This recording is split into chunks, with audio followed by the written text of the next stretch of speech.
हमने यहाँ पर भी इसको ट्रेड किया है इस वाले टाइम में। जो मेरे चैनल को फॉलो कर रहे हैं, यू जाइए 1 साल पहले की वीडियोस निकालें। We have traded that one also. And when soul जब यहाँ पर आया, I was very sceptical to enter in a soul, क्योंकि इसको ये एक ऑल्ट कॉइन है, और ऑल्ट कॉइन का आपको पता है कि दे लू जैसे पिछले पहले जब गिरा था तो 97% इसने अपनी वैल्यू लूज कर दी थी। तो इट वाज अ रिस्क कि ये वाली सपोर्ट ब्रेक करके सोल सा पूरा नीचे यहाँ पर चले जाए, लेकिन soul has held its previous, ये जो रेंज, ये जो जगह है, ये जो जोन है, इसको बड़ा अच्छा होल्ड किया है सोल ने।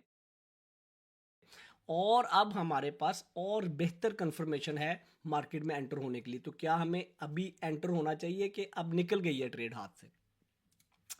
सो डिपेंड ऑन आप किस टाइम फ्रेम के ऊपर आप स्कैल्पिंग या डे ट्रेडिंग या करना चाह रहे हैं, या आप एक अपने स्पॉट के लिए के पूछ रहे हैं कि ताबिश यार 145 का सोल महंगा है, बाय कर लेना चाहिए या नहीं।